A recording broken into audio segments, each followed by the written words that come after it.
What's up, everybody? Hey, today I've got a quick video showing you a cost-effective way, if you've got a D8T, to get this thing set up and getting you some grades, especially if you're a Trimble user. So I know it's not going to be prevalent to a lot of people, but I've ran into this a couple times, and I see a lot of this on the screen here. I've got just a stock photo I grabbed off the internet, but you can see here these have. Oh, let's go to a color you can see a little bit better. But they've got dual mass on this thing, and it looks like this has got like maybe a blade on ground sensor or something like that. But most people, and I'm speaking for my applications in the Midwest, not saying that there's nobody out there doing that. I'm just saying I've seen this a bunch where this dozer's not doing a lot of finish grade work. A lot of times they're running behind scrapers. Just need to know where the cut is, pushing scrapers, or in a mass X situation. So it's all fine and dandy. You can put dual mast on these things, but that's a lot of components. A lot of things go wrong, and it's just a lot of money. That I think there's a little bit better way to do it. If it suits your use case. So I'm going to show you today. I was going to do this walk around on a machine, but I think this will be less shaky.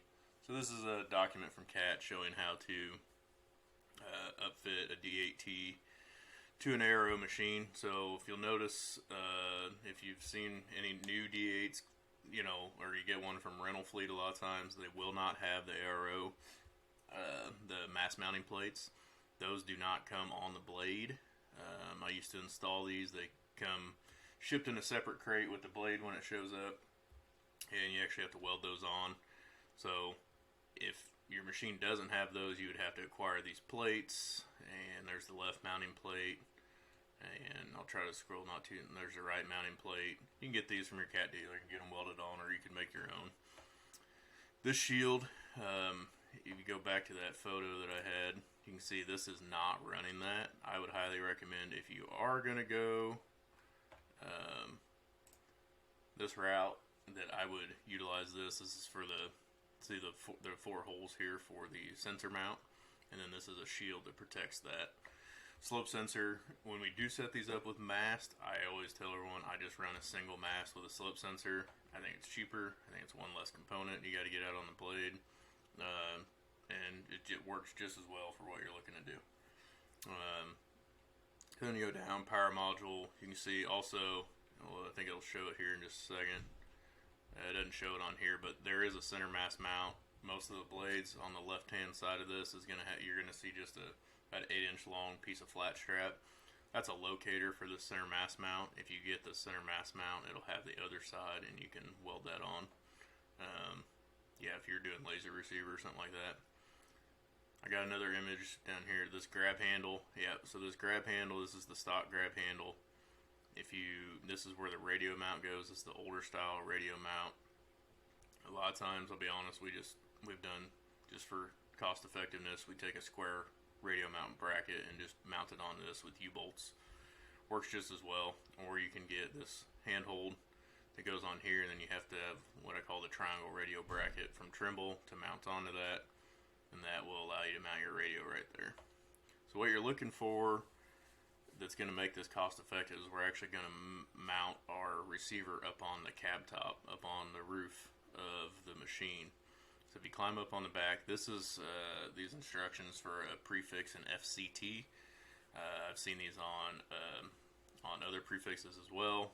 And these are, like I said, these are all CAT parts you can get in SYS and look all these up. If your machine doesn't have them, you would see the weldments back here for this plate to go on. Most likely it's got the weldments, it may not have the plate. So we can take this plate right here. You can see it's got these 4 bolt holes in it. We're not going to utilize the quick release, like the ratchet mount of your receiver. The receiver would just bolt to that plate. And there's a harness. This isn't the world's best picture, but there's a harness that plugs in down here right behind the ROPS. 12-pin connector, and this harness runs up, and it has a plug for your radio. So that would get your radio, and then there's a plug you can see we get the appropriate picture here. This plug right here plugs into your receiver. So you can see you got the 4 bolt holes. The input output board, the connector would be right here, You can also face it forward, however you want to do it. But that would just plug in, that would get your receiver power. And this goes through all the putting the ARO connections on. Most likely, and you can retrofit a lot of these and put these ARO connections on, but if you're just doing the roof mount, you're not going to need those. So, if you put the, forgive the quick scrolling here, I'm going to go back up here. But if you have this plate up, so let's say you've got the plate, you've got the radio bracket, you are going to need a display mount for mounting in the dash. All that stuff can be found in SYS. It's in this document as well. But that would allow you to mount a CB460, a receiver of your choice. You know, you can go an older receiver, a 990, 992, whatever you can get that's in your budget, and then a radio on this machine. With that, you would be able to have an indicate only. It will not do autos. An indicate only dozer. I'll pull so in the emulator here. So now we can set this machine up. If we go into our settings, our machine settings, we would just go, so this is just a generic one that I've got set up here. So I've got dozer, and if it's got your serial number, this isn't really going to matter because we're going to be running indicate. But so mass position, so you can see here there's one that says machine cab or body. So that's what we'd want to utilize. Quick release, we're not using the quick release. I would probably use mag mount or other. It's honestly really not going to matter. You'll have an SNR radio, no wireless, and you know, whatever you want on the light bars. You can see it didn't ask us anything about autos. So once we have that set up, we can, in here, you should just have machine measurements. Okay. So, all at once here, you don't really even need the measure up tool. I would use, bottom of 3D sensor housing is what's selected. So now it just wants to know how far back from the cutting edge is the receiver. And so you want this to be close, but it's going to be approximate, you know, and then height above cutting edge. So that's the big one. So you can do cutting edge, but if you go back to that prior picture, it's got you blocking the cutting. So the only time that dozer's ever going to cut grade is when that cutting edge is in line with the bottom of the grouser pads. If it's ever above or below and those are penetrated, then it's going to either be cutting or filling, depending on. So what I typically do in this instance is I would just do the height above the grousers. So take a, you know, a level out over, drop a tape or a plumb bob down or whatever you want to utilize, and just get that height above grousers. So just beware that is going to be indicate to your tracks. So if you're coming down a big steep incline, it's not necessarily going to have a specified, you know, good grade to there, but get your tracks out of it. So it's basically going to be to your track mapping, because there is no way for it to account for the rise and fall of the blade or the tilt of the blade. And then distance in from the left tip. So enter those in. So back would be, I'm just going to throw a number in there, 15 feet. We'll say it's 11 feet above. And then it's, let's just say 7 feet in from the left blade tip. And then machine measurements. This is all pretty standard. How tall is the blade? How wide is the blade? Your cutting edge distance, I'm going to be real honest, I really wouldn't worry about, because you're going to the tracks. The blade's not in play.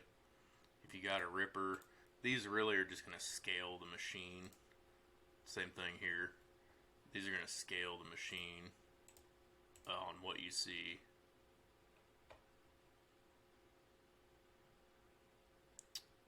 Alright, well, that's interesting. It's saying that you can't do a 992, but I've definitely done that in the past, so I don't know if that's something to do with the firmware version, but this is saying connect to MS972. So, I don't know if that's something to do with, this is version 13.13. So, I'll have to look into that, but if that's something you guys want to try out,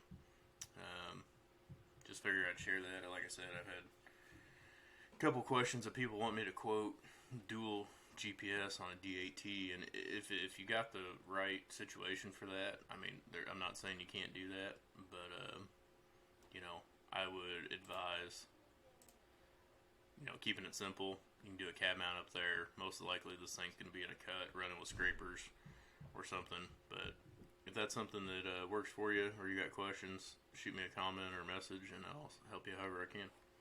All right.